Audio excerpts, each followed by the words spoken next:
Actually ক'বলৈ একো কথাই নাই। দুপৰীয়া মোৰ তাতে এটা ফোন আহিছিল। ফোন আহি কিনে কৈছিল বোলে জুবিন দা আমাৰ মাজত নাই, কথাটো কিমান দূৰ সঁচা মোক সুধিছিল।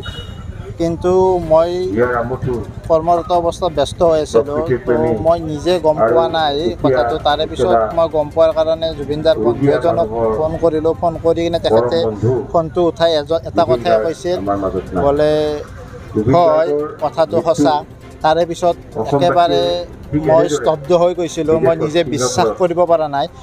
জুবিন দাৰ জন্মদিনটো প্ৰতি বছৰে মই তেখেতৰ লগত থাকি আজি 4-5 বছৰে তেখেতৰ লগত থাকি তেখেতৰ ঘৰত গৈ কিনে মই উদযাপন কৰি আহিছোঁ।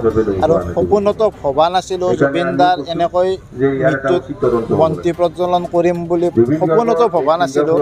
আজি অসমীয়া জাতিৰ এটা বৃহৎ ক্ষতি হৈছে, ক'বলৈ একো নাই। কাৰণ জুবিন গাৰ্গে বানপানীৰ পৰা হওক, কা আন্দোলনৰ পৰা হওক, অসমৰ প্ৰতিটো সমস্যাতে সন্মুখৰ পৰা কৈছে। আৰু সৰুৰ পৰা যেতিয়াৰ পৰা মানে নিজৰ জ্ঞান আহিছে তেতিয়াৰ পৰা আজিলৈকে জুবিন দাৰ গান শুনি, শোৱাৰ পৰা শোৱালৈকে আজিও জুবিন দাৰ গান শুনিয়ে শুই থাকোঁ।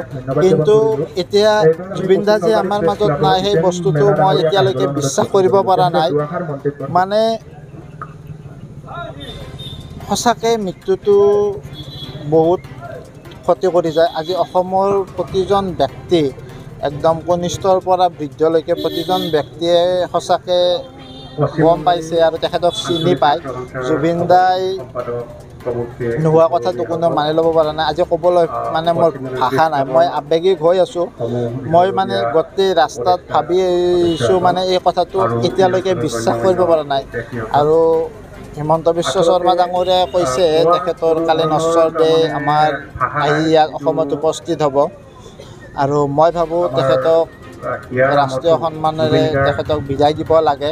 আৰু মই হিমন্ত বিশ্ব শৰ্মা ডাঙৰীয়াক আপোনালোকৰ জৰিয়তে জনাইছোঁ যে তেখেতক ৰাষ্ট্ৰীয় সন্মান দি কিনে বিদায় দিব লাগে। আৰু যিহেতু জুবিন গাৰ্গ সকলোৰে প্ৰিয়, প্ৰতিজন অসমীয়াৰে হৃদয়ত আছে, আৰু তেখেতে অমৰ হৈ থাকিব বুলি মই আশা ৰাখিছোঁ। আৰু হিমন্ত বিশ্ব ডাঙৰীয়াক কৈছোঁ তেখেতৰ যিটো মানে মৃতদেহ আহিব, সেইটো যাতে প্ৰতিজন অসমীয়া বা প্ৰতিজন ব্যক্তিয়ে চোৱাৰ বা তেখেতক পুষ্পাঞ্জলি দিয়াৰ ব্যৱস্থা কৰিব পাৰে বা সেনেকৈ ৰাখিব পাৰে, মই এইটো ভাবোঁ। আৰু তেখেতৰ মৃত্যুটোৰ পিছত তেখেতৰ যি জেগাত আমাৰ মানে শেষ যাত্ৰা হ'ব, তেখেতৰ য'ত শ্মশান হ'ব, তাতে তেখেতৰ সমাধিস্থলী বনাবলৈ মই মুখ্যমন্ত্ৰী ডাঙৰীয়াক আহ্বান জনাইছোঁ। কাৰণ আজি যিটো ক্ষতি হৈছে সেইটো মানে ক'ব নোৱাৰে, প্ৰত্যেকজন অসমীয়াই অনুভৱ কৰিছে। মানে আজি গোটেই অসমত, গোটেই ভাৰতবৰ্ষৰ প্ৰতিটো প্ৰান্ততে, দেশ বিদেশতে আজি এটা গানে বাজি আছে, মায়াবিনী আৰু মৃত্যু আপোনাৰ। কি ক'বলৈ ভাষা নাই। সঁচাকৈ কৈ গৈছিল মায়াবিনী গীতটো জুবিন দাই প্ৰতি বছৰে মঞ্চত এবাৰ হ'লেও কয়, মই মোৰ মৃত্যু হ'লে মায়াবিনী গীতটো আপোনালোকে গাব, সেই গানটোৱে বজাব।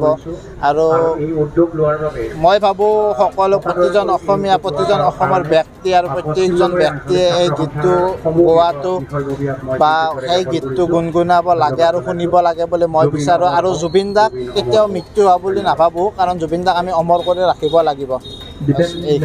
অমৃত প্ৰবাহ, অসমীয়া সাপ্তাহিক কাকতৰ ডিজিটেল সংস্কৰণ অমৃত নিউজ, সত্যৰ সন্ধানত অমৃত নিউজ।